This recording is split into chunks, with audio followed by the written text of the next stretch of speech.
gracious to come on back to God.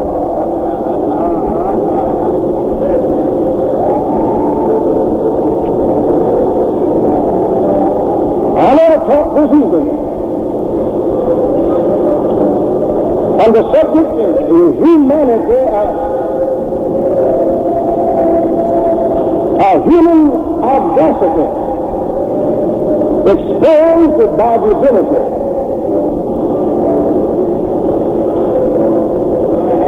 Human audacity exposed by divinity. Luke the 23rd and 31st, the only part I'm reading of it is as follows. For if they do these things in a green tree, what shall be done in the dry?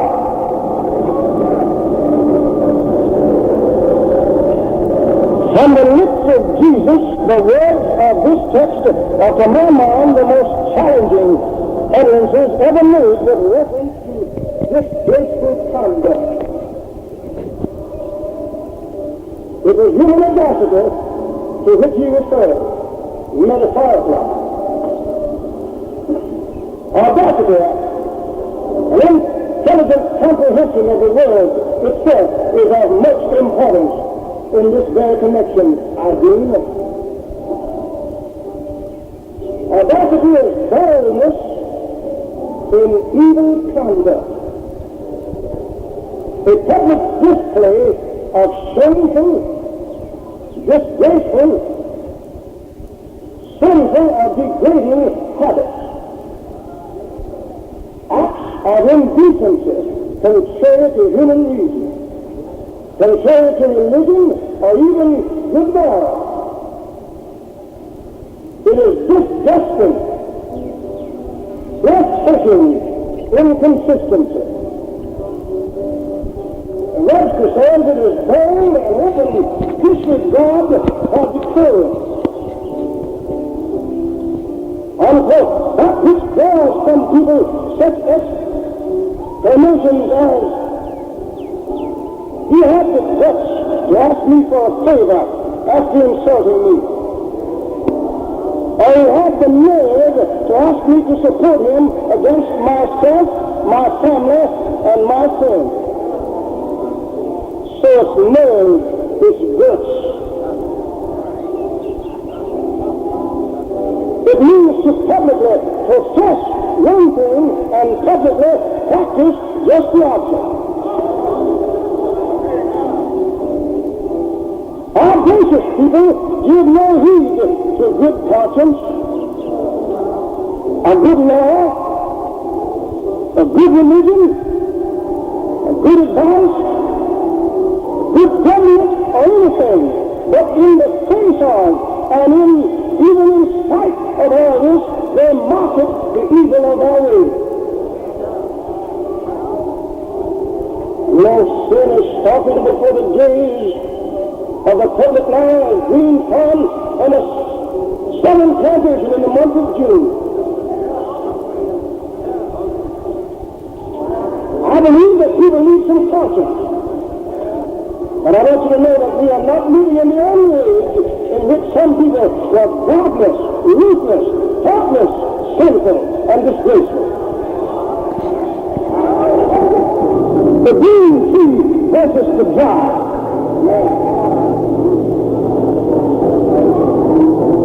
In describing the audacity of those who would shed his innocent blood, Jesus employs the usable, the acceptable, metaphorical illustration of the green tree versus the dry. Now let's see what we mean by it and what he meant.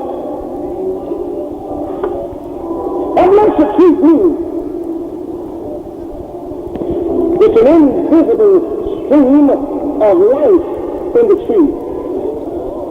It's what the pencil boy calls sap.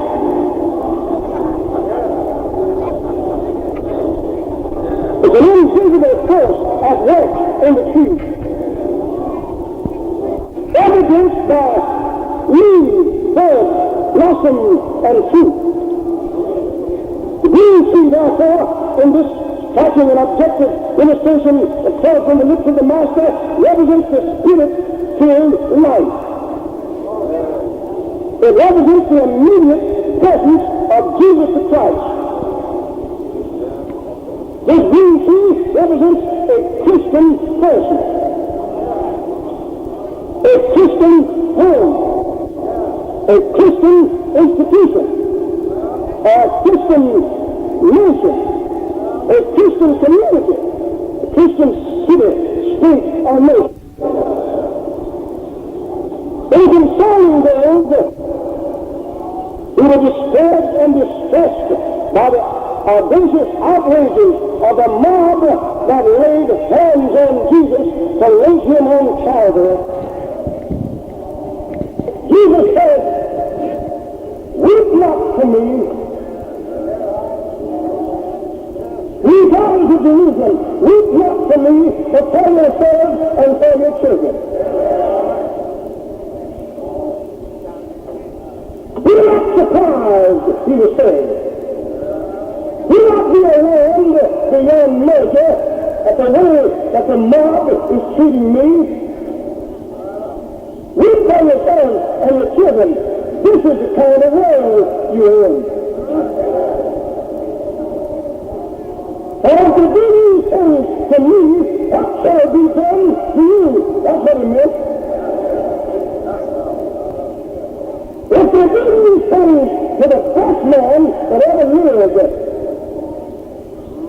the only perfect character ever to be among them, do not be surprised at what may happen to you and your children. If they do these things in the Holy Land, just 2 miles from where the angels sang the peace chorus on the world's first Christmas night,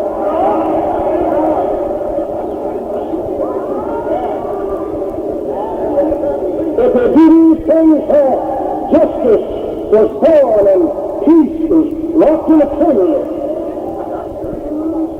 what shall be done in land or need? That's what Jesus is saying. If they do these things in a green tree, watch me now. That man is in Christian homes. He's still speaking. Within Christian homes, plainly in the gaze of righteous parents, children and youth, till fathers with dancing and gambling and whiskey drinking, what shall be done in the night box?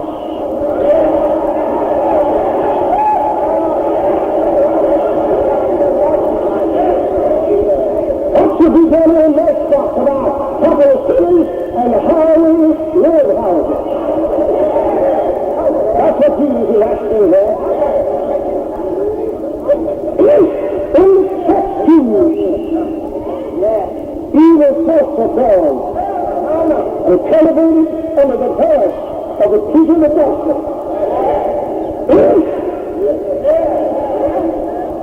at the church door, prejudice, segregation, partiality to color and race separate the worshipers as they are, what shall be done in the legislative halls of our land?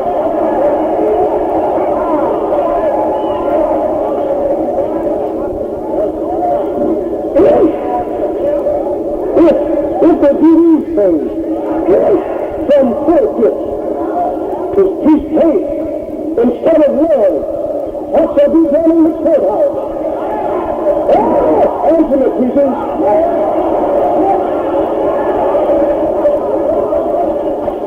I don't mean the hand, but I want to tell you something here now.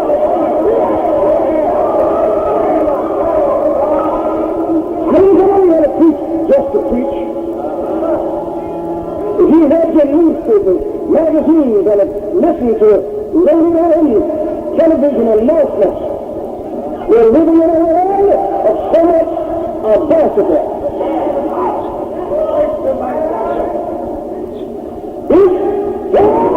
In America,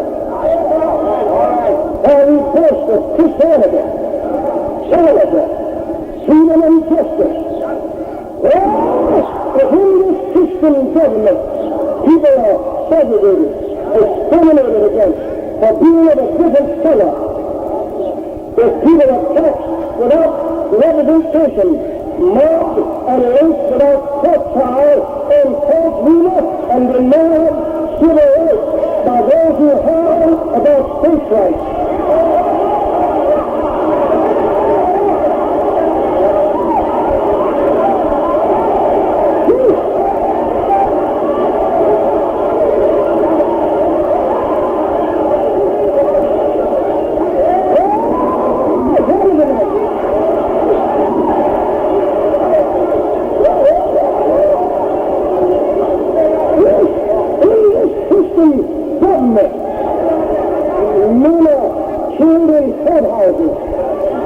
Under the gaze of court bailiffs, before they can testify as actually happened in a 7-town.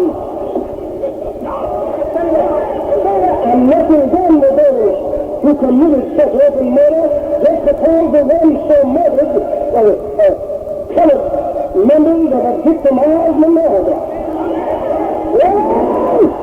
We do these things in this so-called Christian government in the land of the so-called free. That's what we've done in countries which claim their Christianity. That's the Pharisee I'm talking about. The same socialism, communism, fascism, and Nazism. If they do these things in the Southland, in the shadow of foreign churches, trained and so-called Christian preachers, within this land, there is a church at almost every corner. And millions are spent for Bibles, Christian missions, and evangelism. Such evils are practiced, much of it by people who have membership in churches all over. That's how you done in Russia.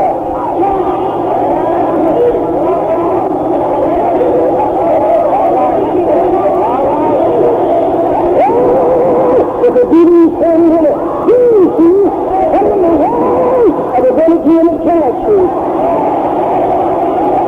And they're going to do in Russia, in Germany, and in Japan, within America, the model Christian nation.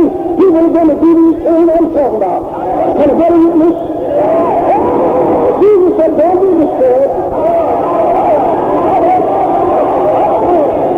Some of you people here, take no money, you say what's going on in our land, and some of us closer on the same you think. The people who are trying to give a new cabinet law, right after the law themselves, and want to kill that. But the Lord has said you're going to keep life. What are you going to do? That's your life.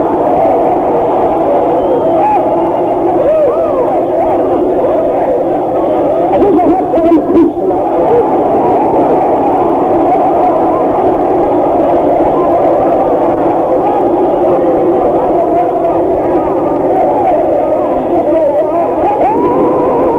I'll talk about the best man that the world ever had on. He unjustly dealt with in the Pilate. He was led as a prisoner, but there was only 2 men in the court.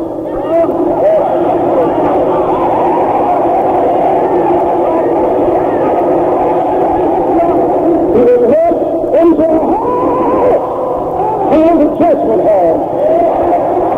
Man sat on a seat called the judgment seat. In this picture, I see the judge in heaven seated before an earthly judge. Becoming restless, Jesus, calm and considered. Surrounded by a host of soldiers, ready to fight against truth and justice.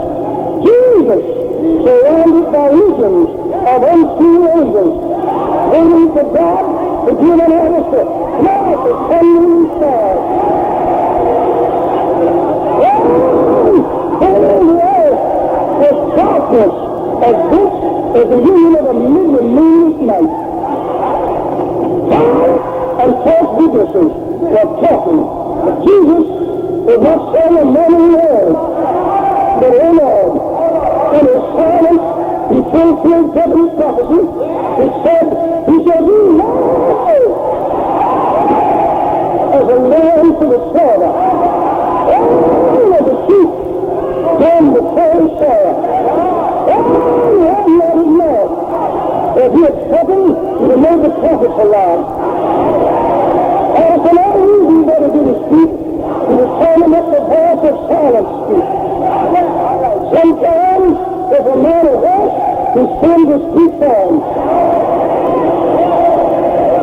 Sometimes, if a man is too quiet, it gives the conscience of the enemy a chance to speak to them. Can I get a witness?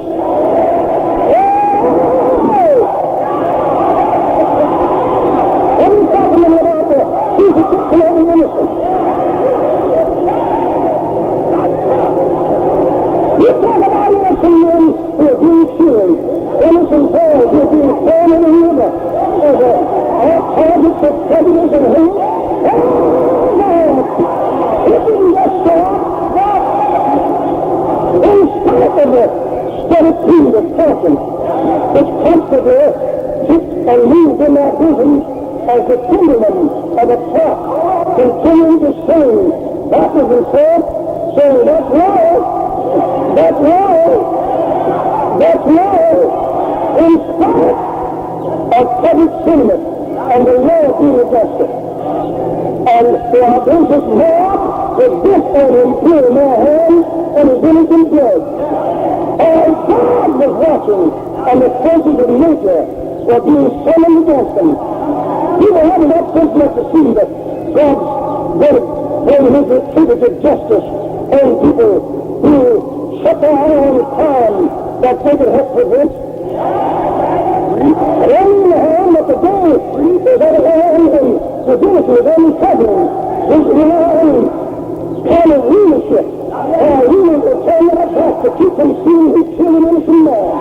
All the people are tonight. But in spite of all this, they laid hands on Jesus, marched him through the streets of the city. That man of God was on 14 stages in the path from Pilate's hall to Calvary. Every stage we stopped and had prayer. So the first stage was in Pilate's judgment hall. The second stage was when they put the cross on him. The third stage was when the jury ended. Oh, God, have mercy.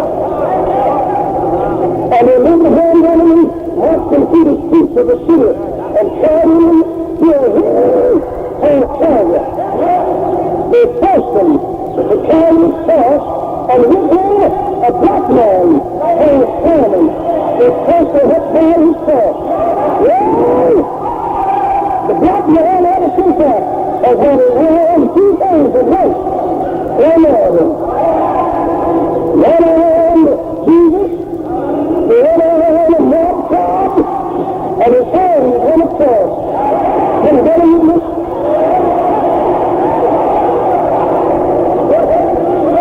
And I'll tell you now, that man can beat anybody singing from the bottom of his heart. Most Jesus bore the cross of man. Oh, the world will see it. Lord! And the cross for everyone. And then the cross for me. Oh, keep for him up. Sounds such a long time. Oh! And Jesus is pierced in the side and nailed to the cross after they stripped him of his royal garment and garment part. He made 7 striking utterances from the cross and clearly said in 1 minute, my God! My God! My God! Have you turned your back on the two?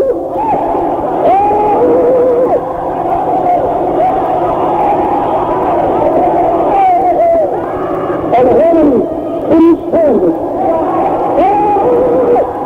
Divinity stepped out to expose human audacity. stand in anger. And then became so dark, somebody said it's getting cold out here. All people were not in heaven but moving. God drew a sign of divine indignation, and people asked, did you ever hear such thunder? He began to have his eyes on the bosom of the good old face, and people said, just look out, it's lightning out there. And the very spoke of his omnipotence. God turned out nature's daylight and called men daytime to turn and live. The sun, the king of nature, saw the Son of God on the cross and refused to shine. As if to say, two suns don't need to shine at the same time. Oh Lord, how Jesus is shining. The sun will shine. Stars change their scenery and fall from their orbits as seeds from a tree shaken by mighty wind. And the rain, the silver queen of the night, took up her garment and took a judgment image and went back in the mud.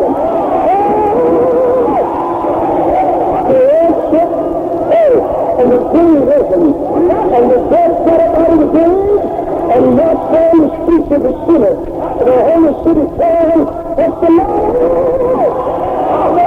What's the matter?" Somebody said, "Jesus is dead." And God's not satisfied.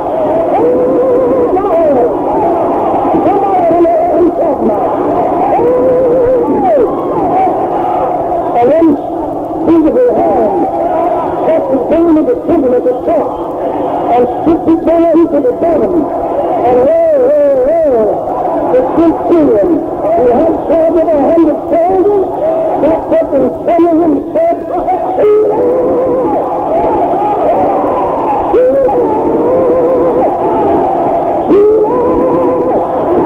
"This must be the Son of God." Somebody know what I'm talking about. Have you ever tried prayer? Have you ever tried calling on God? Have you ever tried telling some of your troubles over to Him? All you got to do,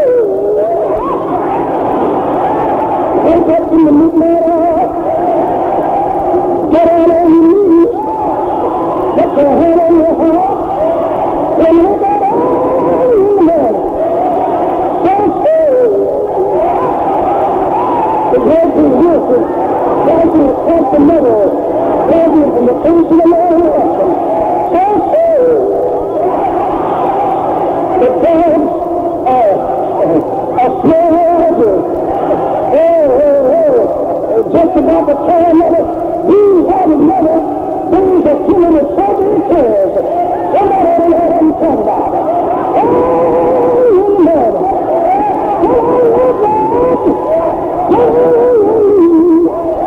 Put your hand on your heart. Say, Lord, I know your side.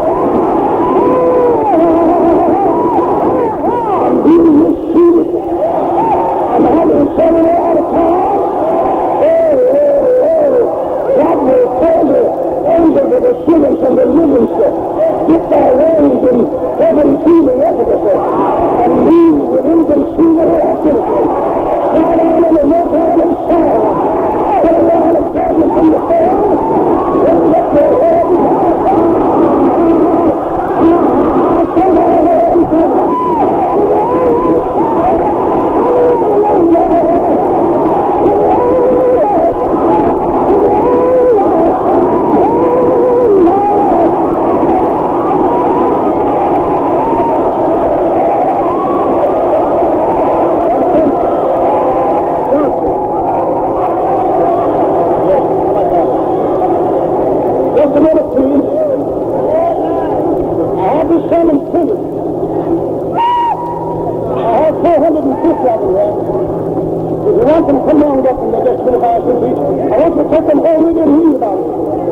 Those of you who have not contributed, bring your dollar sign.